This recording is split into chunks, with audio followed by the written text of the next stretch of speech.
Un regard d'une année de reprise d'abord au plan économique parce qu'on a connu 2-3 années très, très difficiles et là on sent que les choses sont allées mieux même si c'est toujours tendu et que la lisibilité pour les entreprises sur le moyen terme est forcément compliquée. Mais dans le cadre de cette reprise, c'est aussi la volonté de continuer à développer notre territoire avec des moments forts qui ont été ceux notamment liés au désenclavement et je pense à tout le secteur du carrefour de Dénia avec l'accès à l'autoroute qui va permettre enfin de désengorger cette arrivée dans Cholet et dans l'agglomération. Cela a été des avenues importantes qui ont été refaites, comme l'avenue de l'Europe, comme la rue Barjot, des équipements aussi qui continuent à se poursuivre, la salle Coubertin au cœur du quartier Jean Monnet, le démarrage des travaux du Val-de-Moine, la poursuite des travaux du théâtre intercommunal, ce qui montre qu'il y a des investissements majeurs qui continuent à se faire, que ce soit public ou privé. Et là, privé, nous avons vécu la première pierre de l'ensemble qui va s'installer à l'arrière de la place Travaux, près de l'ancien théâtre municipal, avec la surface culturelle qui sera, je le rappelle parce que je trouve que c'est un engagement courageux, qui sera aménagé par des commerçants choletais qui se sont regroupés pour se battre contre les risques de concurrence de la périphérie et qui ont vraiment une démarche très courageuse avec cet équipement. Et puis, bien sûr, au-dessus, l'hôtel Mercure qui viendra s'ajouter, renforcer l'offre hôtelière choletaise. Là aussi, je pense travaux. Alors bien sûr, il y a l'ensemble de ce que l'on peut faire pour améliorer le quotidien des Choletais, faire en sorte que les quartiers soient plus agréables, que la vie tout simplement soit plus agréable dans Choletais. Pour l'année 2012 plus spécifiquement, au-delà du démarrage des travaux du Val-de-Moine que j'évoquais par rapport à 2011, il y aura les premières constructions. Il y aura le projet de crèche qui va avancer sur le site, enfin de multi-accueil pour la petite enfance. Le projet d'un nouvel EHPAD, un établissement d'accueil pour les personnes âgées dépendantes, qui verra le jour sur ce site du Val-de-Moine. Et puis, plus globalement pour notre agglomération, bien sûr l'achèvement du Théâtre Saint-Louis, qui sera un fait majeur pour les équipements du Choletais.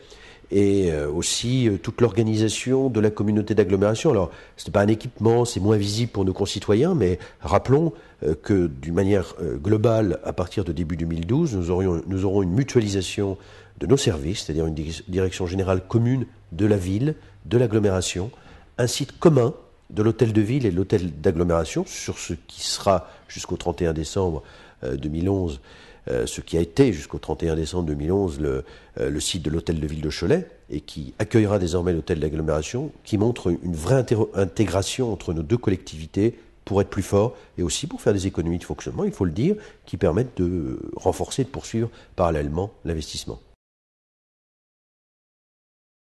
Je souhaite, comme on souhaite toujours en début d'année, plein de bonheur, plein de réussite, en sachant qu'on vit dans un monde difficile, complexe, avec la crise nationale au plan financier et économique, la crise internationale qui pèse aussi beaucoup, mais je suis tout à fait confiant pour que le Choletais sache se battre et sache continuer à apporter le plus grand bonheur à nos concitoyens avec les élus de la ville, de l'agglomération qui sont à leur côté pour essayer de faire en sorte que le quotidien soit toujours plus agréable à vivre ici dans le Choletais. C'est en tout cas notre volonté et nous bâtirons cela tous ensemble. Je citerai comme homme de l'année pour moi quelqu'un, mais d'une manière négative, qui est Dominique Strauss-Kahn.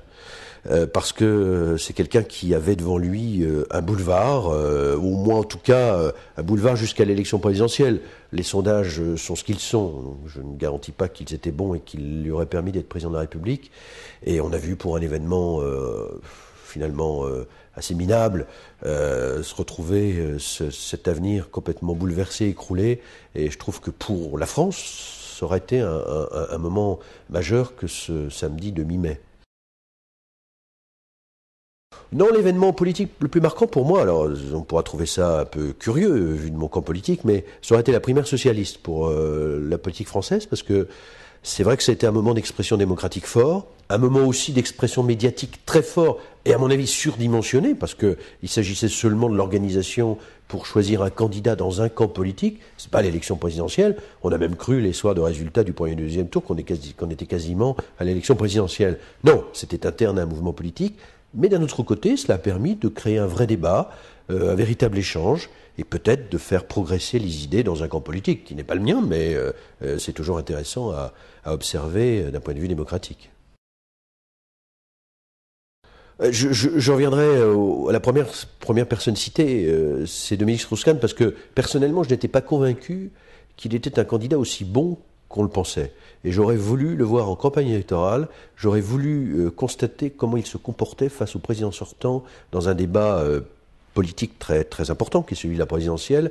Et je regrette que cette confrontation n'ait pas eu lieu et que finalement la confrontation désormais se fasse avec un candidat pour la gauche qui, à mon avis, n'est pas au même niveau et n'a pas la même force de conviction que pouvait avoir un Dominique Strauss-Kahn.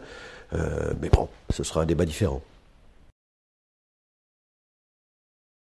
J'aurais du mal à en citer un. Je suis assez bon public d'une manière générale, donc il m'arrive d'avoir des fous rires, y compris dans la vie publique, y compris parfois je les réprime pendant le conseil municipal quand j'entends certaines choses, y compris de temps en temps dans l'hémicycle à l'Assemblée nationale, notamment pendant les questions au gouvernement, où il y a parfois quelques boulettes qui sont faites par des élus. Donc je pourrais pas dire que j'en ai un en particulier, mais heureusement, il faut rire dans la vie, et c'est bien de rire.